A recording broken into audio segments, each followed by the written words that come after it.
हम जो कबर खोते थे अंदर जाते थे, वो गलत काम होता करते थे। समझो कबर खोते थे, स्लेब हटाते थे पीछे वाले पाँव की जगह में। ये लफ्ज उस दरिंदे इंसान के थे जिसे ना किसी जिंदा इंसान की परवाह और ना ही किसी मुर्दा की। हम सब लोग एक जगह जाने से बड़ा घबराते हैं, चाहे वो कोई भी हो, बच्चा बूढ़ा कोई भी, वो है कब्रिस्तान। और आज का केस इसी से रिलेटेड है। और भाई जब मैं इस केस की स्टडी कर रहा था तो मेरे मन में बस एक ही बात चल रही थी, हमारी सोसाइटी में लड़कियां कहीं भी सेफ नहीं है, चाहे वो मरने के बाद चाहे मरने से पहले। चलिए इस दरिंदगी से भरे हुए केस को शुरू करते हैं। ये बात है 1990s की, पाकिस्तान का एक छोटा सा गांव सरगोदा। इस गांव में ज्यादा अपॉर्चुनिटीज नहीं है काम करने के लिए, तो लोग क्या करते हैं कि वो गांव से बाहर आ जाते हैं काम की तलाश में। तो सरगोदा से ही एक मोहम्मद रियाज नाम का लड़का कराची के पास एक छोटे से शहर लिकाताबाद में आ जाता है काम की तलाश में। पहले तो वो इधर उधर थोड़े दिनों के लिए भटकता है और फिर फाइनली उसे एक जॉब मिल जाती है जिसमें उसे इधर उधर के कुछ बूढ़े लोगों की सेवा करनी होती थी और कब्रिस्तान में पानी डालना होता था। और यहाँ पर उसकी दोस्ती होती है एक वजीरा नाम के आदमी से, और समय के साथ इनकी दोस्ती गहरी होती रहती है। जैसे नॉर्मली लोग एक दूसरे से मिलते हैं और उनकी बॉन्डिंग गहरी होती रहती है। एक दिन रियाज जस्ट अपना नॉर्मल काम कर रहा होता है और वो देखता है वजीरा को एक कब्र के अंदर जाते हुए, और थोड़ी देर बाद वजीरा कब्र से बाहर भी आ जाता है। रियाज को कुछ समझ नहीं आता, वो सोचता है ये वजीरा कर क्या रहा है। अब रियाज हर रोज वजीरा को नोटिस करने लगा कि वो थोड़ी देर के लिए एक कब्र के अंदर जाता है, फिर उसके बाद बाहर आ जाता है। आखिर ये चल क्या रहा है। और रियाज के अंदर कुछ क्वेश्चन चल रहे होते हैं कि वजीरा हमेशा रात को ही ऐसा क्यों करता है। और एक दिन रियाज फाइनली वजीरा से ही पूछ लेता है कि तू एक कब्र के अंदर क्यों जाता है और वहाँ क्या करता है। और फिर वजीरा रियाज को अपनी सारी हरकतें बता देता है। वो कब्र के अंदर जाकर बहुत घिनौने काम किया करता था। दरअसल जो भी लोग कब्रिस्तान में बॉडी को दफनाने के लिए लेकर आते थे, वजीरा उन पर नजर रखा करता था। और जब उस बॉडी के घर वाले कब्रिस्तान से चला जाया करते तो वजीरा चेक करता ये बॉडी किसी मेल की है या फीमेल की। अब आप लोग सोच रहे होंगे वो बॉडी को चेक कैसे करता था, क्योंकि बॉडी तो कब्र के अंदर होगी ना। दरअसल पाकिस्तान में एक नियम है कि औरतों की जो भी बॉडी होती है उसकी कब्र को एक कपड़े से ढक दिया जाता है ताकि कोई उसके अंदर ना देख पाए।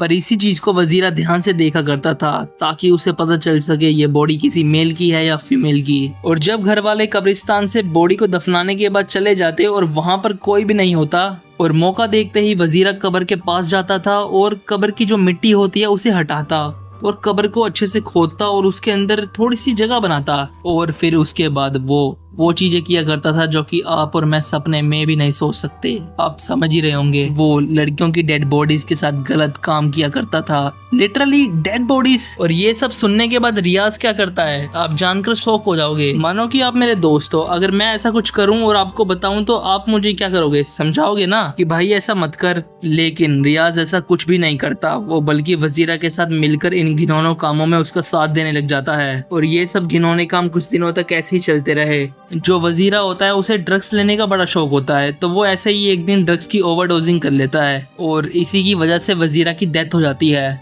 अब रियाज का दोस्त तो जा चुका था, लेकिन वो अब इन घिनौने कामों को अकेला ही अंजाम देता है। अब काफी सालों तक यही सब चलता रहा, लेकिन एक दिन रियाज यही सब कर रहा होता है और रियाज मानो ऐसा कुछ देख लेता है कि उसकी सांसें वहीं पर अटक जाती हैं। साल 2011 शाम का समय एक लड़की को कब्रिस्तान में दफनाने के लिए लाया जाता है। रियाज को इसी का तो इंतजार था।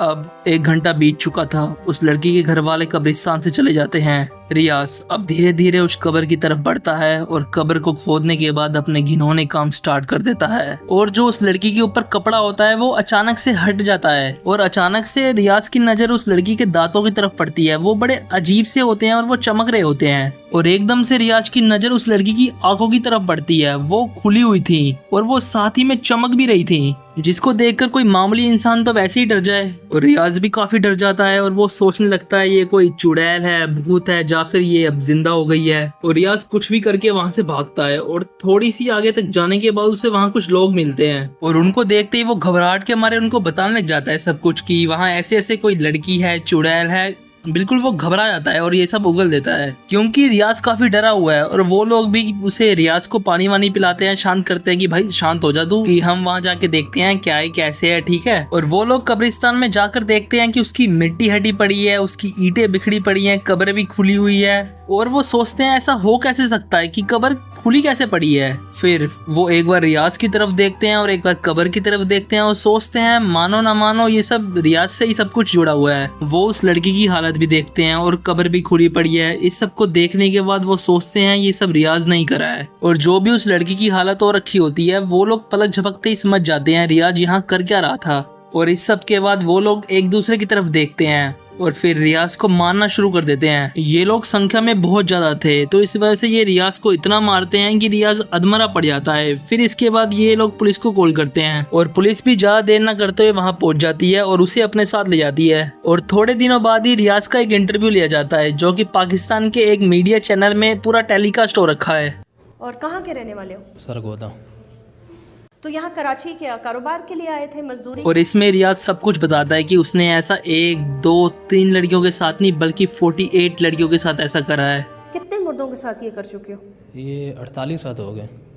48 जी खवातीन के हाँ, साथ? खवातीन के साथ 48। और ये इंटरव्यू पूरे पाकिस्तान में आग की तरह फैल जाता है और ये देखने के बाद लोग इतने गुस्सा हो जाते हैं और रियाज को एक ऐसी सजा देने की मांग करते हैं कि ये आने वाली जनरेशन के लिए एक उदाहरण हो कि वो ऐसा घिनौना काम कभी ना करें। और करना तो बहुत दूर की बात, वो ऐसा सोचे तक ना। और कुछ दिनों बाद रियाज को कोर्ट ले जाया जाता है। अब पूरे पाकिस्तान की नज़र कोर्ट पर थी कि वो रियाज को क्या सजा सुनाती है और कोर्ट रियाज को फांसी की सजा सुनाती है। लेकिन एक हैरानी की बात बताऊं, रियाज आज भी जिंदा है और पाकिस्तान की जेल में सड़ रहा है और पाकिस्तान के लोग आज भी उसकी फांसी का इंतजार कर रहे हैं। दोस्तों अगर मैं चंद शब्दों में आपको बताऊं तो ये जो हरकत रियाज और वजीरा ने की थी इसे नेक्रोफिलिया कहते हैं। ये एक मानसिक बीमारी जैसा है जिसमें लोगों को डेड बॉडीज की तरफ एक अलग ही अट्रैक्शन होता है और वो उससे अपनी हवस मिटाते हैं। और ये कोई पहला केस नहीं था, न जाने ऐसे कितने सारे केस हो चुके हैं। और जैसा कि मैंने इस वीडियो के स्टार्टिंग में कहा था, हमारी सोसाइटी में लड़कियां कहीं भी सेफ नहीं हैं, चाहे वो मरने के पहले चाहे मरने के बाद। तो आपका इस केस के बारे में क्या सोचना है? अपनी राय कमेंट में लिखिएगा।